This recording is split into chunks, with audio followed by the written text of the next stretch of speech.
What is up, everybody? Welcome to DFS by the Numbers. This is my betting breakdown video for UFC Vegas 105. We have Lerone Murphy going against Josh Emmett. We are back in the Apex for a very interesting card coming up this Saturday. Before we get into it and break it all down, if you guys could do me a favor, like the video, subscribe to the channel, leave me a comment. All three of those things go a very long way. If you want to support me more or check out the rest of my content, check out dfsbythenumbers.com. Doing some major updates to the Discord, so now it's all easier to access the bets, the bet write-ups, the articles. All that will be on Discord going forward. So yeah, come check it out. And looking to keep the ball rolling, looking to make this 5 winning events in a row. I don't think it's going to be easy for this card. I kind of got a lot of things going against me in terms of, like, my bets keep getting canceled. We lost Davy Grant. I had Davy Grant plus 150.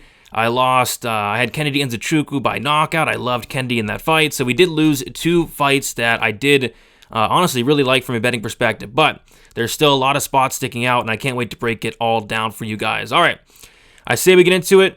And we're going to start with the first fight on the card, and this bout order is all messed up. I mean, this bout order has changed like 50 times this week. We've lost a couple fights. We have a new random fight added in, the Budai fight. But this is what we're going to go with here. All right. Up first, we got Talita Alencar going against Vanessa Demopoulos, and yeah, this is a fight that I kind of went back and forth on earlier in the week. I kind of leaned toward the Alencar side. The more I kind of sat and thought about this fight, the more I think she's kind of round 1 sub or bust. Like, I think that the sub 1 for Alencar could definitely be in play, but the problem with Alencar is the cardio. When she has to, push any type of pace, she slows down. When she enters the second round in general, she slows down, and that's going to be a problem here. So the spot I kind of like is, and yeah, it's one of those cards where I like the fight doesn't go to decision at plus 300. The reason being is, yes, it's a strawweight fight. Yes, it goes to decision more often than not, but I can just picture so many different ways this finishes in my head. Like, I can see an Alencar submission round 1. I can see Alencar completely slowing down and getting finished in the second or third round by Vanessa Demopoulos. So I like the fight doesn't go. Played it small, 0.75 units at plus 300, kind of seeing it as Alencar early, Demopoulos potentially late. I also think Demopoulos as a live bet is a phenomenal spot because I'm almost certain she's going to lose the first round. I'd be quite shocked if she lost, or if she won the first round, that is, for Demopoulos. So I'm going to be looking to live bet Demopoulos.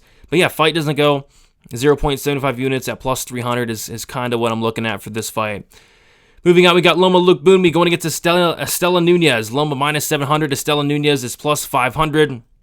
Yeah, I think this is definitely a Loma spot. I think Estela Nunes has a lot of things going against her here. She's coming off of almost a 2-year layoff.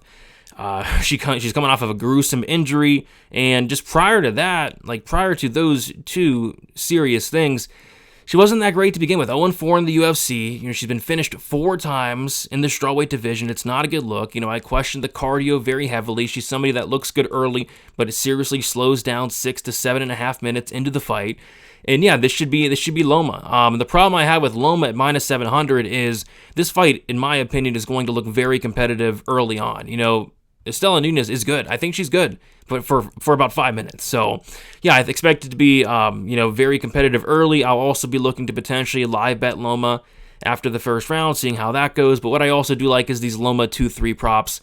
They're not the best. They're not the best numbers, to be honest. I mean, it's, at the end of the day, this is a strawweight fight, but I think they're not that great for a reason. Like, Estela Nunes has shown just quit. She's shown bad cardio. She's shown a bad ground game. So I put a quarter unit each on Loma round 2, round 3. Loma round 2, quarter unit plus 950.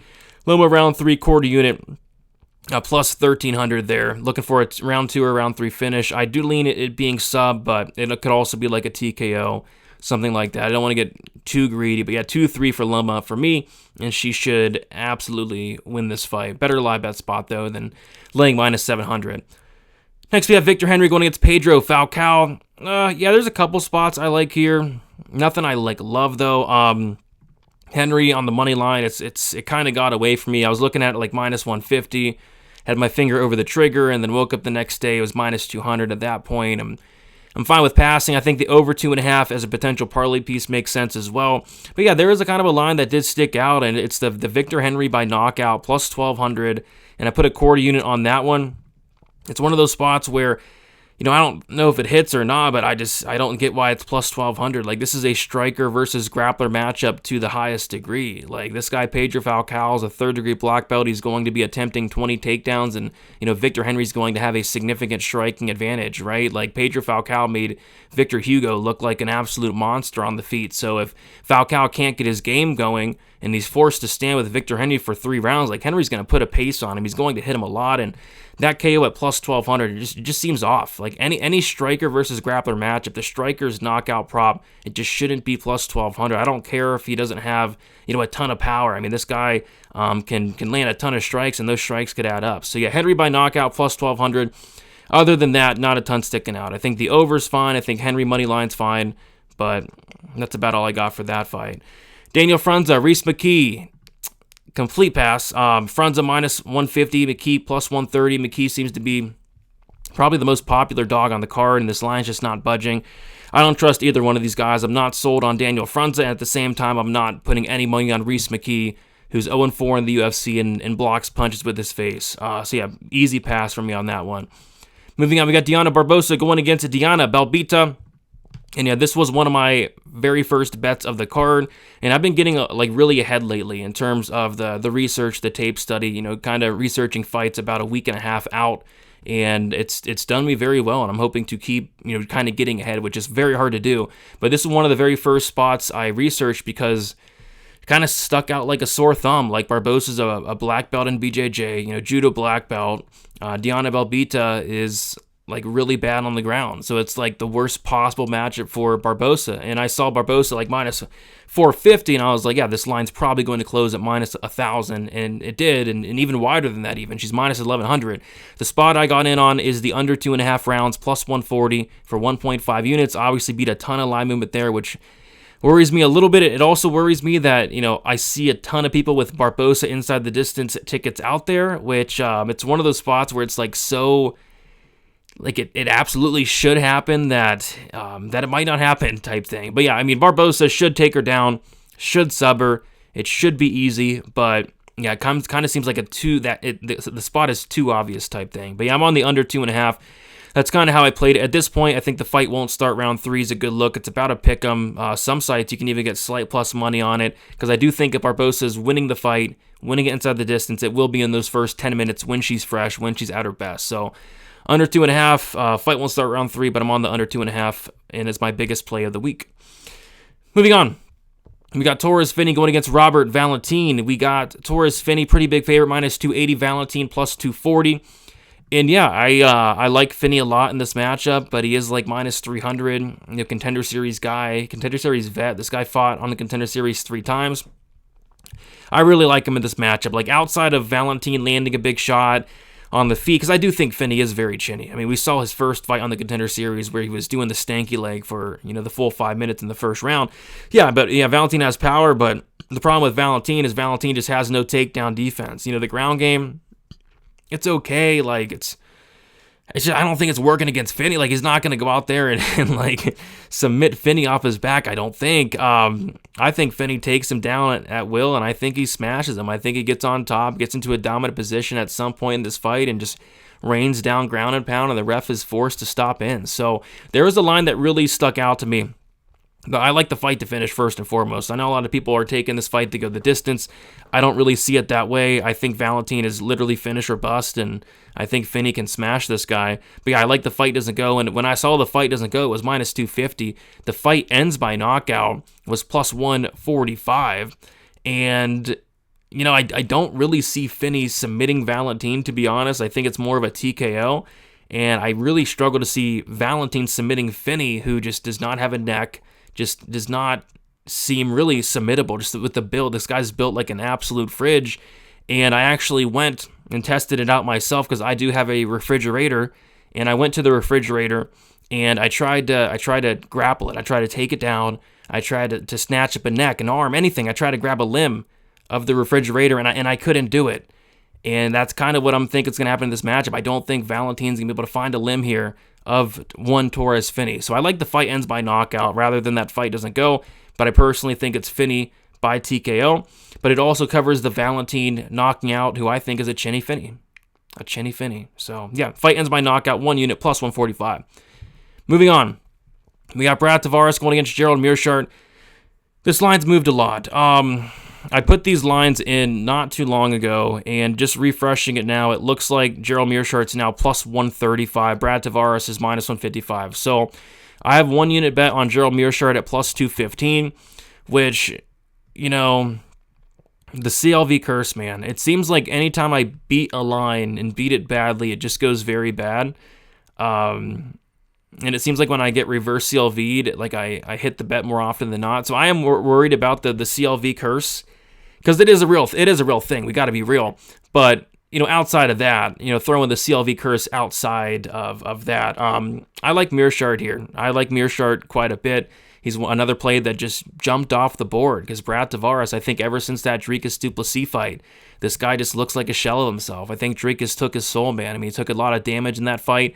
Since then, he's getting knocked out by Bruno Silva. He's given up 4 takedowns in his last 2 fights, and Gerald Meerschaert's a dog. You know, he's always a dog. He's always the underdog, and he's always one of those guys that just finds a way to win. I think the striking is going to be a lot more competitive than people think. Meerschaert's striking has always been underrated. He's dangerous. He's hurt guys on the feet like Bruno Silva, Mahmoud Muradov.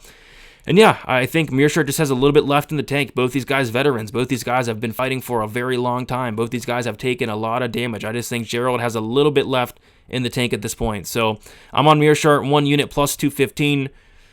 Let's see if the CLV curse gets me once again. But yeah, I get the line movement. I get the line movement here. I think it should be a lot closer of a line. Next we got Luis Garuli going against Ode Osborne. Yeah, a couple spots sticking out here. I really wanted to bet Ode initially, but the more I looked into it, the more I can't bet Ode Osborne. I think the skills are there. I like the skills. I like the size for the division, the speed, the power, the grappling, the wrestling. But he just lacks a couple things that are very important in terms of winning fights, right? I mean, he lacks cardio. This dude slows down after 5 minutes. He lacks, durability. This guy is a flyweight getting finished 6 times. Like, that's Malcolm Gordon level durability. That's bad. Getting finished 6 times at a lower weight class is very, very bad. So it's like, yeah, he's skilled, but, I mean, if the fight isn't going his way, he's one of those guys, great hammer, bad nail type fighters. So, yeah, I got to go Garuli here in terms of a pick, but the bet I do like is, I like the fight ends by knockout, because I've seen Garuli drop twice. I've seen him drop twice. I think his chin is a little bit questionable, and Ode hits hard, especially early. I kind of think if Ode's winning, it's a first-round knockout. But as the fight goes on, we've just seen Ode slow down. We've seen him broken. I think Garuli is a guy that can put on a serious pace, land a ton of shots, and break Ode as the fight goes on. So yeah, I like the fight ends by knockout. I'm on it for 1 unit at plus 140. And then I also sprinkled the Garuli 2-3 props. Quarter unit round 2, plus 700. Quarter unit round 3, plus 1,000. Yeah, looking for a Garuli late finish here against Ode Osborne, and I'm hoping Garuli can be the 7th person to finish Ode Osborne. Moving on, we have Chung Ho Lee going against Cortavius Romious. We got Chung Ho Lee minus 135, Romious plus 115. So yeah, I had 3 money line bets this week. I had Meerschaert, Davy Grant, and then the third and final one is actually Cortavius Romious. So this one really sketches me out for a couple reasons. So as you guys may or may not know, Romious did miss weight. It was a very bad weight miss. It was 3.5 pounds, right? And you can look at that, one of 2 ways. The first way you can look at it is, that's great, right? This guy Romious, he didn't try to cut those extra 3.5 pounds. He's going against the guy that wants to take him down. He's going to have a 3.5 pound weight advantage. That's great. That's smart. Romious is thinking outside the box. He's cheating. That's cheating. But hey, cheating is not punished in the UFC. And Romious is getting that unfair advantage. You can look at it that way, which would be great for Romious. The other way you can look at it is, why did he miss weight by 3.5 pounds? Is he hurt? Did he not take this fight serious? What's going on? What's going on, Cortavius Romious? What's going on? What is going on? So yeah, I don't know, but either way, it sketches me out. We'll throw the weight miss aside. Throw that aside. These road UFC fighters have sucked, man. They've absolutely been terrible. And he barely beat another Road to UFC fighter in the Road to UFC fighter finale. I'm not even convinced he won that fight. And then also on the Road to UFC, this guy was down 2 rounds, miraculously came back, but he was still down 2 rounds to another Road to UFC fighters who've just been so bad. Romious I don't think is the best fighter in the world, but I think he's the better striker. I think he has more power on the feet. I think he's the better submission grappler. And it would even shock me if he's the better wrestler. Chung Ho Lee, I'm just not sure what he's good at other than having cardio, better fight IQ, and maybe that's enough here against Romious, who does slow down. But I like Romious here at plus money. But again, it's the weight miss that really freaks me out a little bit. Because if Romious is coming in here anyway compromised, injured, anything like that, didn't have the best camp, I don't like hearing that against a guy like Chung Ho Lee, who's just going to push a hectic pace. Maybe not the most skilled, but he will push that hectic pace. So, yeah, I'm on Romious 1 unit plus 150. But I also did sprinkle the Chung Ho Lee round 3 for a quarter unit at plus 1600 after the Cortavius weight miss, because I think that's his path. I thought that was his path before the brutal weight miss was, Cortavius probably winning the first 2 rounds, if not finishing the fight. But if not, if the fight gets extended, gets to round 3 especially, this guy Chung Ho Lee is still there. Maybe Chung Ho Lee can get on top of a tired Romious and maybe finish in the 3rd round. So that's kind of how I played it. Again, I don't love this fight. It sucks that he missed weight, but I'm on the Romious money line for 1 unit and then a quarter unit kind of hedge on the Chung Ho Lee round 3.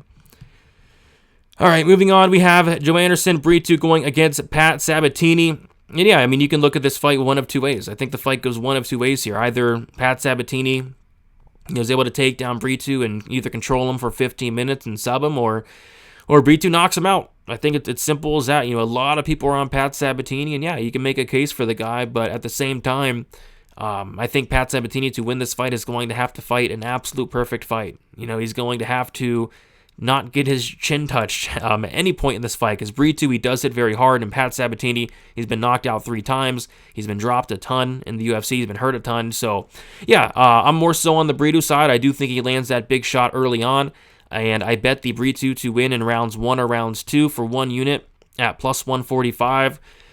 And I'll keep it at that. I did like the fight doesn't go to decision earlier in the week. It actually opened at minus 150. It's minus 270 now, but I like Brito here. I think Brito has most of the finishing upside, and I think it's a 1st or 2nd round knockout. So I'm going Brito round 1 or round 2, 1 unit at plus 145. And then the main event, Lerone Murphy, Josh Emmett. I've been betting on main events a lot, like these last several weeks. I think it's been a while since I haven't bet on the main event, but yeah, passing here. Pretty easy pass. Murphy, minus 320, no thank you. Murphy by decision, minus 110, no thank you. If anything, you bet Josh Emmett by knockout, but it just kind of disgusts me that I actually bet Josh Emmett to knock out Bryce Mitchell at plus 500, and now you're kind of getting a worse price against Lerone Murphy than it was against Bryce Mitchell. So this is a big stay away from me. The pick is Lerone Murphy by decision, but this is not a fight that I will be touching. So there you guys have it. And I also didn't talk about the new salty baldy of guy, Martin Budai. I still got to look into that fight tonight, late tonight. Kind of upset that they added that fight so late, because like I said, I do my research about a week to a week and a half before the card. So when they add these new fights, especially that late, like it's tough. Like I'm already looking into UFC 314. So it's annoying, but I'll be looking into the new Budai fight tonight, and I doubt I add anything, but we'll see. All right, quick recap for UFC Vegas 105, the 2 moneyline bets since Grant fight got canceled. Cortavius, are you not entertained? Romious, 1 unit plus 150. Gerald Meerschaert, moneyline plus 215 for 1 unit. Barbosa, Belbita, under 2.5 rounds, plus 140 for 1.5 units. Have the Finney Valentin, fight ends by knockout, 1 unit plus 145. The Gori Osborne, fight ends by knockout, 1 unit plus 140. Gori wins in round 2, quarter unit plus 700. Gori wins in round 3, quarter unit plus 1,000. I got Brito to win in round 1 or round 2, 1 unit plus 145. Demopoulos, Alencar, fight doesn't go, 0.75 units plus 300. Lookboonmee wins in round 2, quarter unit plus 950. Lookboonmee wins in round 3, quarter unit plus 1,300.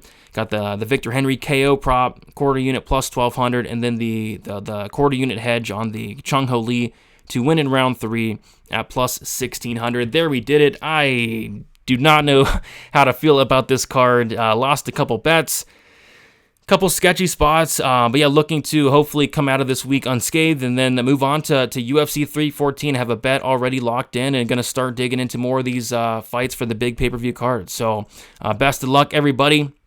Like on your way out, subscribe to the channel, and we will talk to you guys very soon. See you later.